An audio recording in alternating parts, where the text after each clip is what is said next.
Ladies and gentlemen, look at this beautiful, beautiful smoked brisket.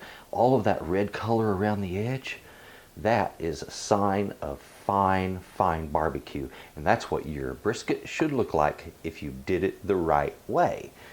On this episode, this show, I'm going to be teaching you how to do this, how to get it right, and how to get it literally fall apart tender. Delicious smoky flavor. That is the best way to do a brisket right there.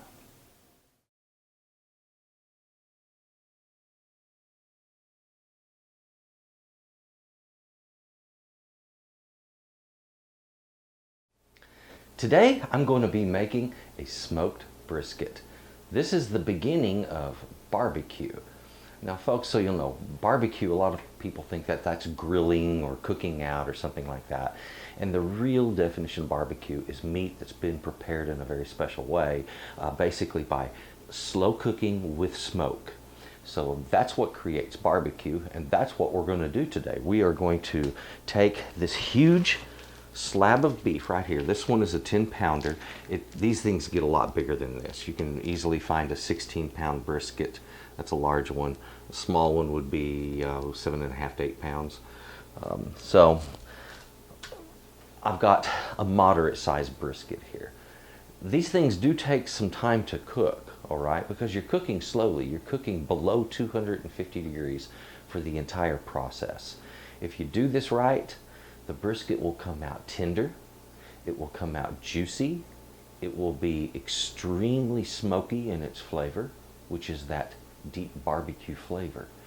And if you've ever looked at barbecue and you've seen that red band around the outside, well, that's what we're going to do today. We're going to develop that red band, and that is preserving the myoglobin in the meat with the smoke. So it makes a really neat effect.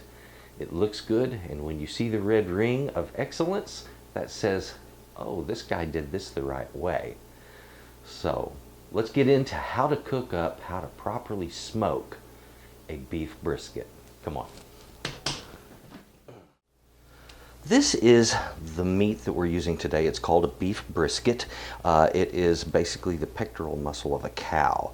And what I wanted to talk to you about at this moment isn't so much size, because you pick out whatever size brisket you want to smoke. It works the same for all sizes. What I wanted to show you was this little label here. In the United States, we use a grading system on our beef, and there's 3 common grades that are used for meat like this, for beef, and that would be select, choice, and prime. Now, the choice is just middle of the road, good quality beef, and I really recommend, if you're going to do this, get at least a choice cut. You can do this with select, but select has less fat running on the inside of it, so they call intermuscular fat, and it also is a little bit tougher because of that. The prime, which is very hard to find, would be wonderful for you to get if you can, but you're going to pay a premium on your price. This one ran me $4. That was at a sale price, which is a good price around here.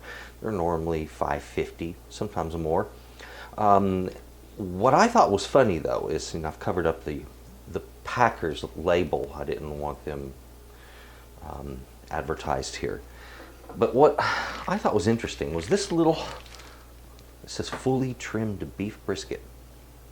Now this is still in the original wrap from the packing plant.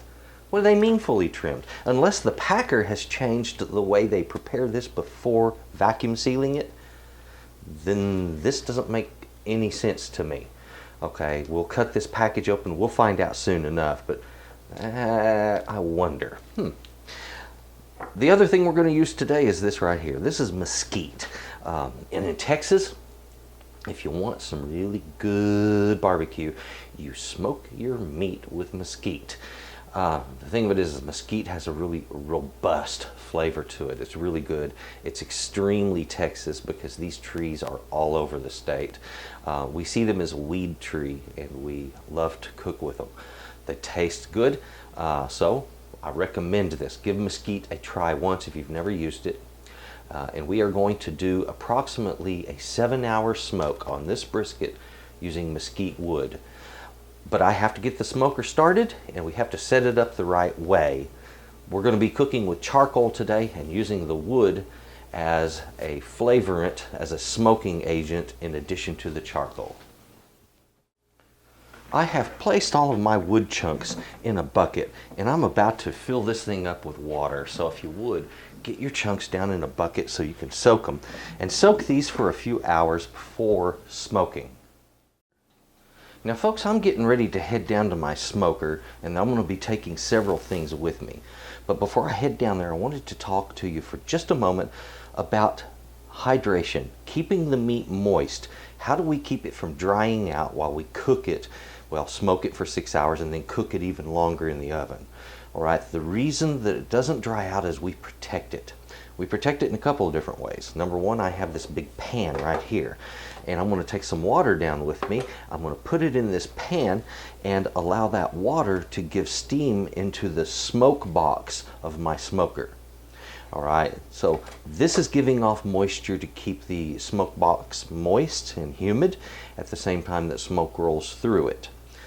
Also, we're going to be using something that blocks moisture penetration, and that'll be using an oil in what's called a mop sauce. And I'll teach you how we do a mop for our meat, and we'll get into that in a minute. Right now I'm going to light up my charcoal, and I'm going to recommend that you never ever use lighter fluid or anything like that when lighting charcoal. Use a chimney starter. Put some newspaper in the bottom, fill it up with your charcoal, light that newspaper, make sure that this thing is on a grate. If it's on the concrete or something flat, it can't pull air through the bottom, only through the side holes. You want it to pull air through the bottom so it lights that thing fast. And it will do a fantastic job. Reason? The oil that is in the lighter fluid will get on the inside of the smoker, and it messes with the flavor of the food. Even though you think it's cooked off, the oils remain behind, and they give a very negative effect to your smoked meat. Now folks, when you're using an offset smoker, you've got two basic parts to this. You have your firebox, which is the smaller part that sits down lower, and you have your heat chamber, this box right up here, that you put your food into, and this is where it gets smoked. All right, now you can use that part for grilling if you want. They often come with a separate grate. I don't use it for that because I just use a different kind of grill. But if you want, you can. I recommend never using a fire in the smoke chamber because it really messes with it and with its performance and how well it smokes meats. So always keep this kind of pure for just smoke. In the bottom of your smoke chamber, put a large pan like this with some water in it, and that way it will keep your meat moist. You have on these, often there'll be a rack of some kind on the front. Your chimney over here needs to be wide open, so open it all the way up and keep it that way throughout smoking. You adjust your heat through the damper itself. On the side of your firebox, you have what's called a damper and damper door. The door is this part here. The damper is the hole in the door itself, and that's what controls your airflow in and out of this grill. I often cook with these about half open, and that way it doesn't get too hot. You want to control the heat, keep it below 220 for the best results. For lighting my fire, I start it with this open so it gets plenty of airflow in here, and it'll light my charcoal quickly. Now when we're setting our smoker up, as I mentioned, we need water in the bottom.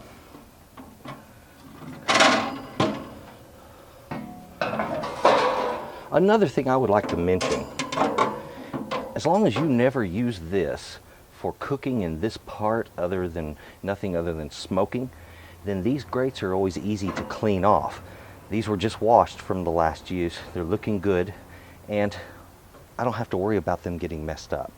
Don't cook your enamel off of these guys. Be good to your smoker. Now my water tray needs some water. Now in the bottom of a smoker, there's always a drain hole, so make sure you have some sort of a bucket or a catch pan or something underneath that drain hole. If not, it could lead to problems. You might end up with a mess. Now when we use a smoker, we have a chimney up here. Make sure that sucker's always wide open when you're smoking. Never use this to control smoke flow or heat or anything in your smoker. This is to keep rain out of it when you're not cooking, okay? So keep that open during the smoking and control everything through your damper. We have everything set up. We just got to get this charcoal lit up. And this is as simple. Light the paper and let it go.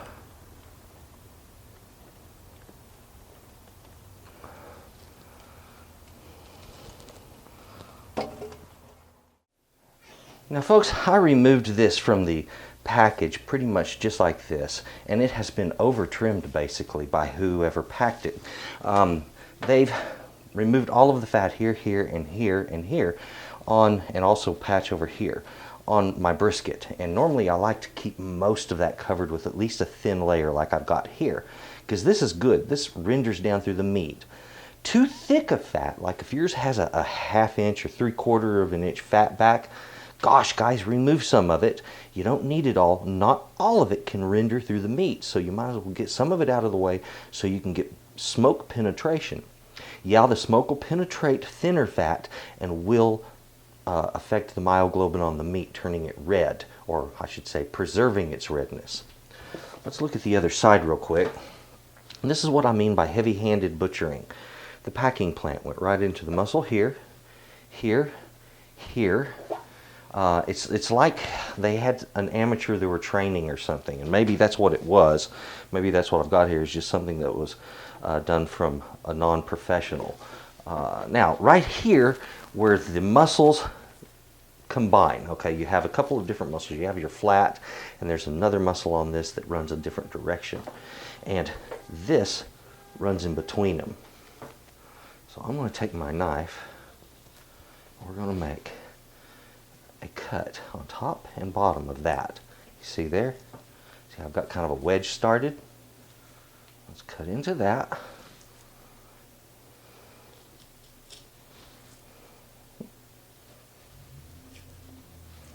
I'm trying not to go into meat. I'm only removing the excess fat. Now look at this.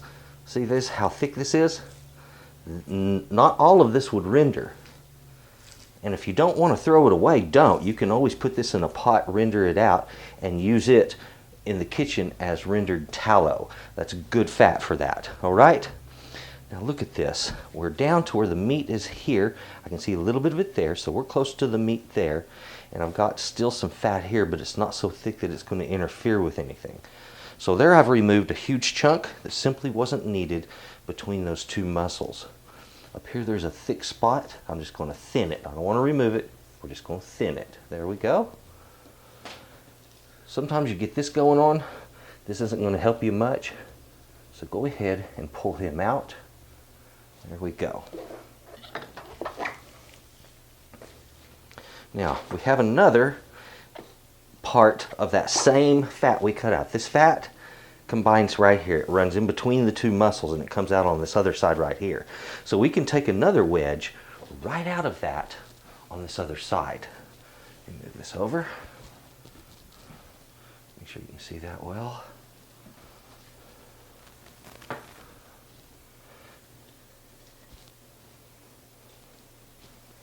See there? See how deep that is? And it's deep because it goes, like I said, all the way across through there. And we're going to leave a lot of that fat on the inside. It could be there, but where it sticks out on the sides like this, that isn't doing anybody any good. Okay, I'm down to the meat right there. We'll start removing that.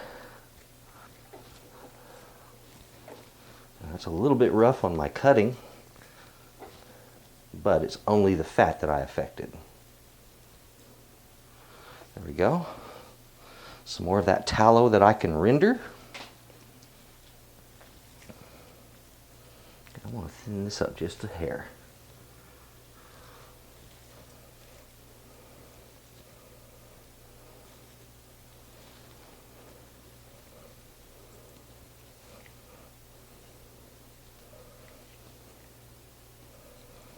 There we are, finally hit meat. I'll remove. Okay, now what this does, you might be saying, Chef, what are you doing? Why are you wasting time on that? This is actually allowing smoke penetration up this way into this piece of meat and down this way into this piece of meat. So I've increased my overall smoke penetration on this. This fat I'm leaving on there, all right, because that I want, where it's hanging off in a little lip. Remember, I usually cut those off. There we go. Well, there it is. If I want, I can lean this up just a little more. Don't have to, but I get to if I want to. Isn't that amazing? Travels deep, doesn't it?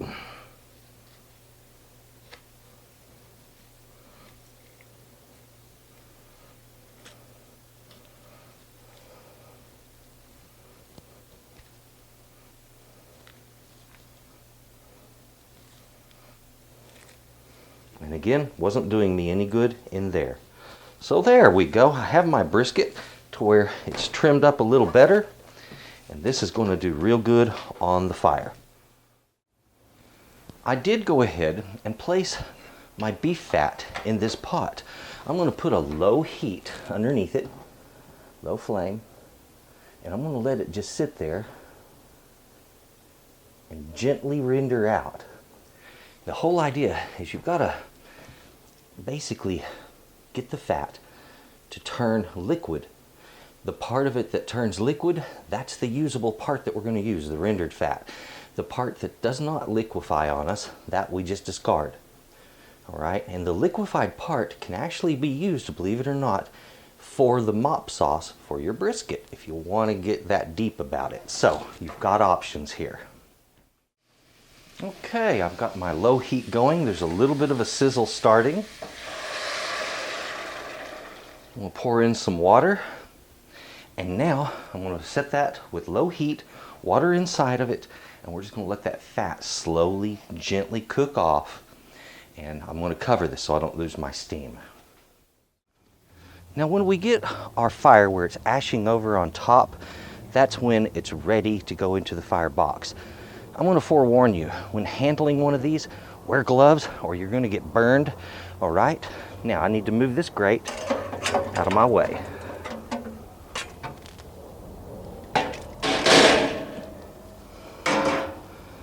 And when pouring, like I said, be careful, you can burn yourself. There we go. Now once I have my fire in here, I can close my damper door. I want to make sure though that the damper itself is wide open. And I do that to get good airflow, and it's to heat up this whole unit. Don't get in a rush. There's no reason to rush getting my meat in here when I haven't stabilized the smoker. Now let's take a look at our temperature gauge. This is something I can't stress enough. If you want good quality barbecue, you have to be patient. You see the temperature on that? If I put my meat in there now, it will not smoke properly. I have to bring that temperature down. I want it below 220.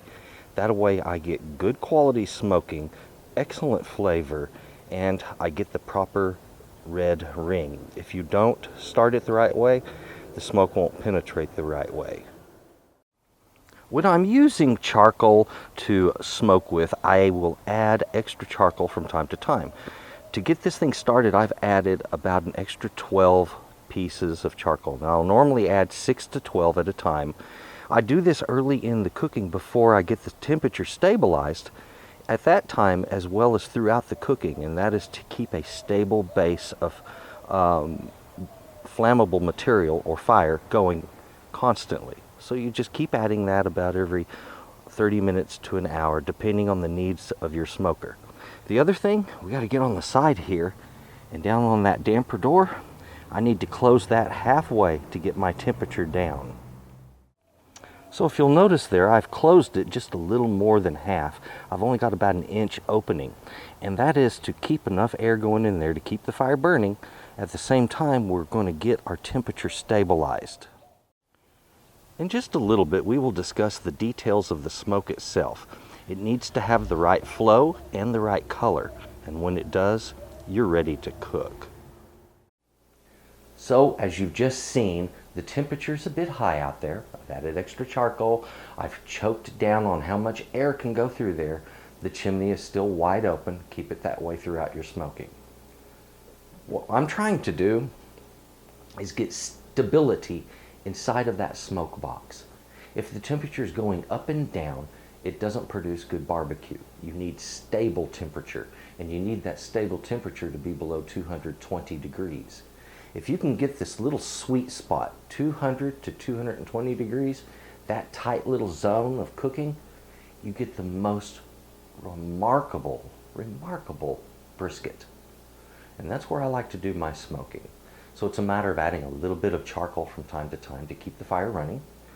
In a little bit, once we get the right temperature, we're going to add in our wood chunks that have been soaking in water, and that gives us that nice blue smoke that we look for. Charcoal for the heat, wood chunks for the smoke, after we get the thing stable. All right, that's the most important part of this, I think, getting the temperature just right. Once that's right, the rest of it gets easy. My wood has been soaking for a few hours now. It's important to mention, somebody got on my comments recently and said, don't bother soaking the wood. It works just fine without doing that. It doesn't change anything. Well, the truth of it is I've tried it both ways, okay? It's not like I just was taught to do this and then I stuck with it and haven't tried anything new. I've tried so many variations over the many years I've been doing this. It's unbelievable. And I'll say this, when I soak my wood like this, it gives me about 20 to 25 minutes extra smoking time in my smoke box. So while that's not substantial, it is a noticeable difference. And also what I like about it, it slows the smoke release so that it doesn't happen too fast. You keep your fire under control, and it also reduces how often this wood dries up and then just catches fire and turns into flame. If you get flames in your firebox, you run into the risk of the smoke box getting too hot and it messes with things there. Now folks, looky there, my temperature has come down to about 220 degrees. It's just now under 225. That's exactly what I was looking for. So next thing I'm going to do is to get the fire nice and smoky, because I'm not producing any smoke, just heat. Go ahead and open this up. If you'll notice on the side, I went ahead and closed my damper. I had to do that to finally get it to come down. I want to give it just a little bit of air, and we're going to get some wood chunks up in here. Now I place my wood chunks on the sides of the fire, up on the metal itself, not directly in the coals. By doing this, it gives a slow smolder action, and it does a really good job. I've gotten good results with this technique over the years, so I stick with it. As that wood comes up, it'll start to smolder, and I'll get good smoke here in just a moment. This has been about an hour and a half getting the fire just right and the temperature just right to cook with. There we go. Now we're getting some good smoke flow. A little bit wispy, just slightly heavy, and it's blue. We have the right tone, so we're going to be able to start making good smoked brisket. Folks, my temperature's right. The smoke is blue, wispy. Oh, we're going to get this in here. I'm going to go ahead and salt this. You can be liberal, don't be afraid, it's a huge piece of meat. There we go. Now, I'm not going to smoke it like this. I want to turn it over and smoke it with the fat side up. There we go. And I want the big side toward the fire. I want to pretty much center it over my water pan so it'll catch most of the drippings. There we go. A little more salt. Now it's just a matter of patience. Keep checking your temperature about every 15 to 20 minutes at first to keep it just right. More air for warmer, less for colder. Now folks, I have an assortment of ingredients out here that I wanted to talk about. And this is called a mop sauce, what I'm about to make. Now, the idea behind a mop sauce is to keep meat from losing moisture during the cooking process. The best way I have discovered to do that is to have some sort of fat to protect the meat. Now, on one side of a brisket, it's all fat, so it's protected there. But on the other side, where the meat's exposed, you need something to help prevent moisture loss. So this is what that does, and it also can provide flavor to the outside of the meat if you want.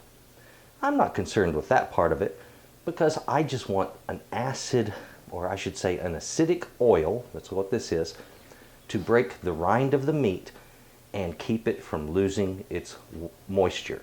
You can't stop the meat from steaming out moisture, but you can keep it from dripping out moisture, and that's what we're stopping here.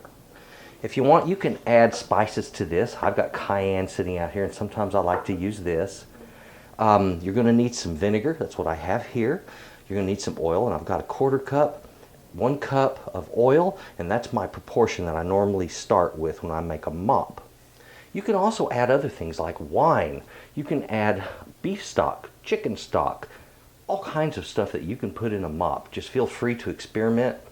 But I'm going to say this, I find the best involves plenty of oil and acidic liquids, emulsifying them together, and be careful when you do this because you can have it kind of boil over on you. Now let's get busy cooking this thing up. So this is as simple as I put my oil in here, get all the ingredients in there together, and put a low flame under it.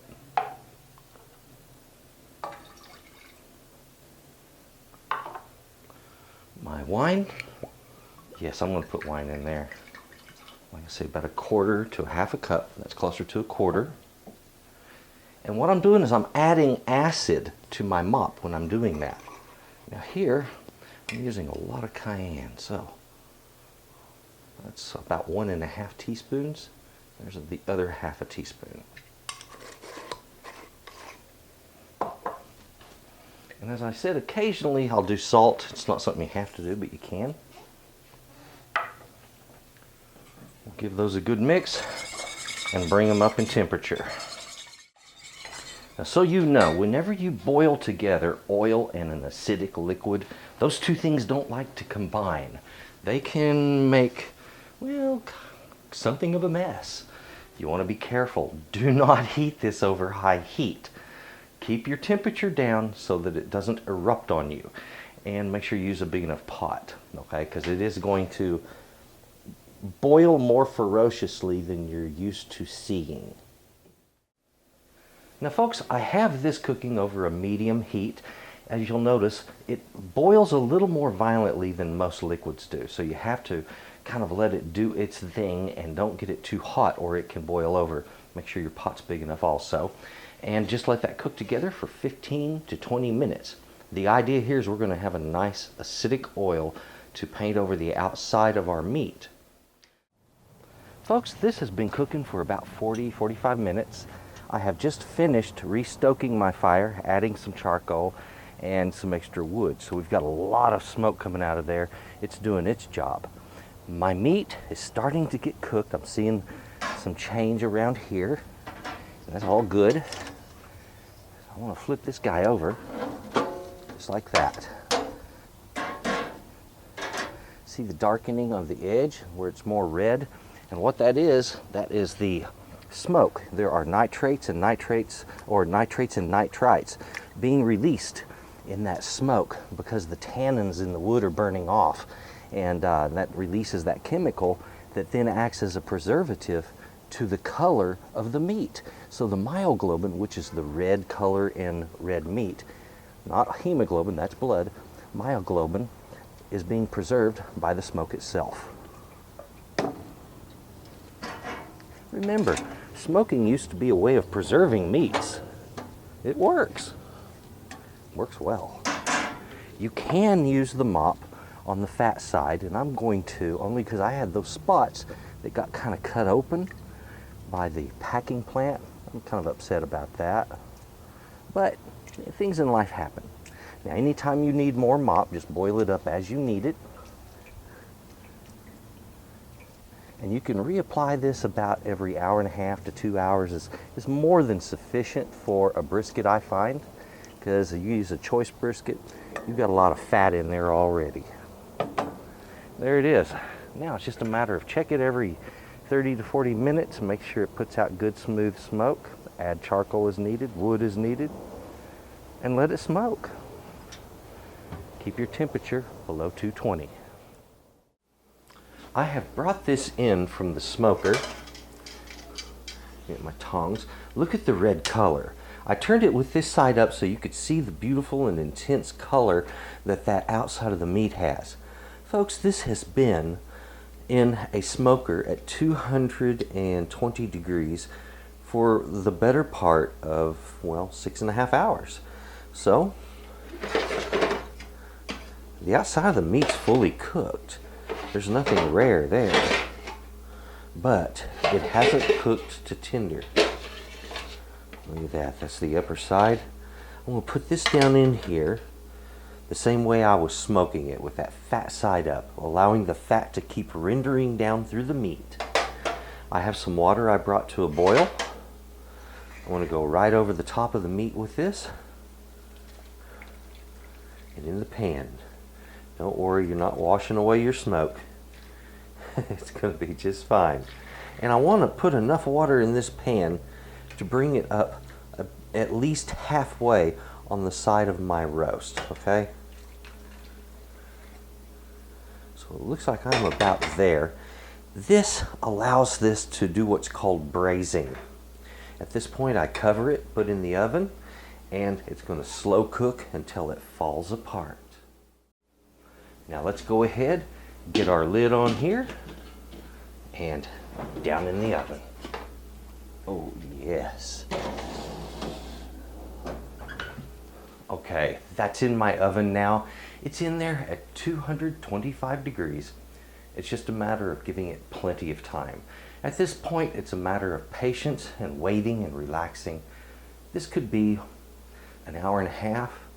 It could be 3 or 4 hours. It just depends on your brisket. Each one is its own creature, okay? So let it do its own thing. Don't worry, this isn't going to ruin barbecue. This actually turns this brisket into the most heavenly, delicious thing you've ever seen in your life. And once you've tried it this way, you'll never want it any other way. It's good. It has been several hours. There we go. I have turned this off just a little earlier, and I had it in there keeping warm, so it has cooled down somewhat. The pot's still a little too hot to touch by hand. What I'm going to do is to transfer my brisket to this. Now this is simply a baking sheet that has a couple of pan racks on it. Now guys, pan racks are a simple little rack with some feet on it that bring food up from the bottom of the rack. And the idea there is to allow cooking or heat to roll underneath it when you're cooking. They're also used for stuff like this too, which is just allowing you to control the circumstance. And in this case, I'm trying to control, come on,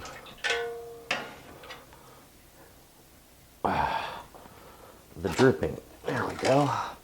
Now the meat's starting to come apart, well, so it was rather difficult to move. Had to be careful. And in this pot, it's loaded with juices. Now, what I like to do is to slice this and put it right back in its own juice, and you have the most heavenly barbecue at that point. It's the best in the world. We're about to take a look at this guy. Let's hope this will work out okay. I want to transfer it fat side down. There we go, so we can see that meat, the flat, what it looked like. And it's a little bit torn right here from my handling it, but that's not going to matter because the way we're going to slice it, it'll be just fine. Now folks, remember, you have two muscles here, the flat, and then down here there's another muscle. And once your cutting gets to a certain point, which is usually right about here, okay, because we're not going to cut like this, we're going to cut like this. When you get right about up in this area here, that is where that second muscle begins, and we're going to separate them at that point.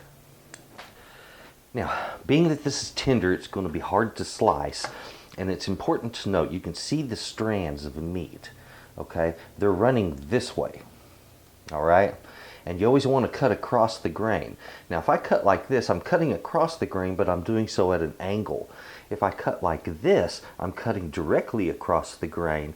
My meat will pull apart a little easier, and it'll be more delicate on the fork and on the plate. I recommend you doing it the way I'm about to do it.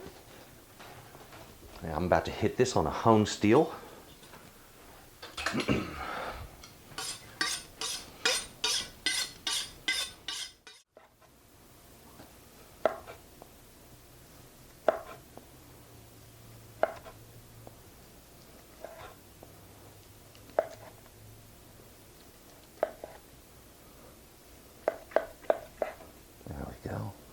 I'm trying to get cut through this so I don't tear the meat. It's really wanting to come apart on me.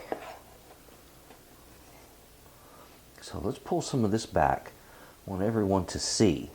Look at the band in that meat, that red band. That's what we've been talking about all along, and it is the mark of true excellence in barbecue. That is exactly what we're looking for when we're looking for fine quality barbecue. Ouch, that's hot. Oh my goodness. Absolute delicious goodness right there, folks. Okay, we've come to the point on this where I'm going to slice it up. I want to show you how when slicing a brisket to separate the two muscles. I have my flat, which I've started to slice, and I always start from that point and work directly across the grain. That gives me a little easier to chew piece. Okay? Now, if you'll notice right here, this fat starts on the flat, and that is the tip of that other muscle. You see, this flat is right here. Okay, there we are. Now what I'm doing is I'm just separating. I ran my knife right along that fat band. Okay, it's almost ready to come free.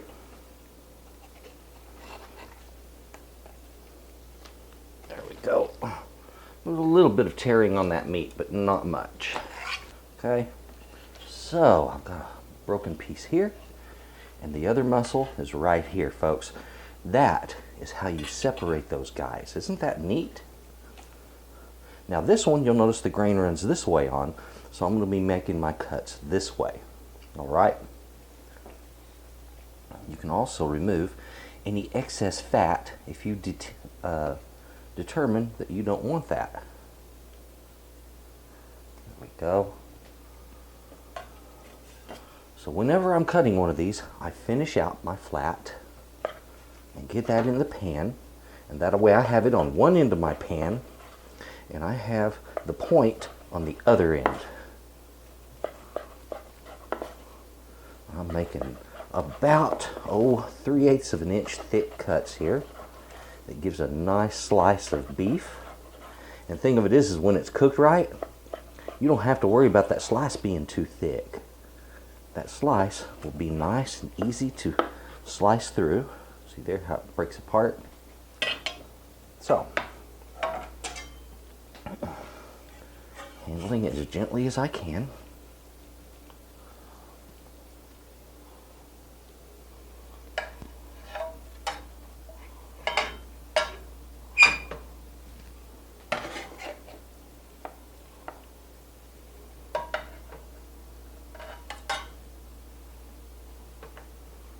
Try not to make too much of a mess, but every once in a while it just gets away from me a little bit.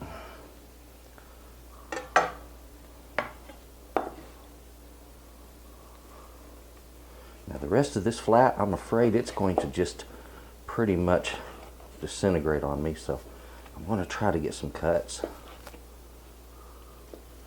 There we go. And that's the meat that makes for good sandwiches, where it breaks apart. Now for the other part of your brisket, a whole nother section to cut up there. And again, cutting across the grain runs this way, so we want to run across it. First thing I like to do is to split this down, just like so. See that beautiful meat there? Now this meat is a little more fatty than what you had on the flat. And it makes very, very good chopped beef sandwiches. In fact, of the whole brisket, when it comes to chopped beef sandwich, this part, the point, is my favorite. The flavor is really, really good. For those of you who are, like myself, have intense cravings for the beef sandwich, chopped beef sandwich,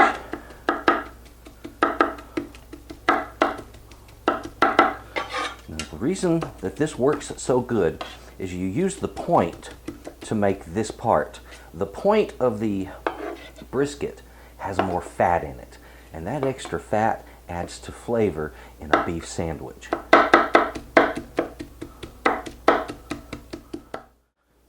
Now folks, this is the part you don't normally get on the recipe version. My tutorials teach you little tricks like this. When you're finished, take that liquid that you braised in and put it and the fat that's mixed with it right over the top of that brisket. What it's doing now is that brisket is soaking it up like a sponge. And I'm telling you, this makes for absolute decadence right here. So go ahead and do this. Make sure you do this. And anything that's left of this pot liquor, and that's what I'm pulling out of the pot now, we call that pot liquor. Anything that's left here, you put it in another bowl, put it in the refrigerator, and when you're finished, on top, you're going to have some beautiful tallow. And on bottom, you're going to have a wonderful beef, smoky beef flavored gelatin. And that is worth its weight in gold. Okay? So save that, use it like that, and enjoy what you get. I've been sitting here picking at this and eating it. Gorgeous red band on it. Folks, this is delicious. Oh man, the flavors are so intense and so beautiful. Think about this. We take food and we braise it. Braising has long been known as the king of cooking because it develops intense, beautiful, stacked flavors. It allows flavors to develop and change and improve. And it's a wonderful way to cook. So what I've done is I married these two techniques. And I'm not the first person to ever do this. Other people have done it. Those that do it are the ones that get high acclaim for having such good barbecue. Okay, so it's kind of that simple. Smoke it first, then braise it, and you get magnificent. For the best barbecue that you're ever going to get a chance to enjoy, please break out a smoker and give this a try. You're going to enjoy it, I guarantee you. Please, you know what to do with the comments boxes below.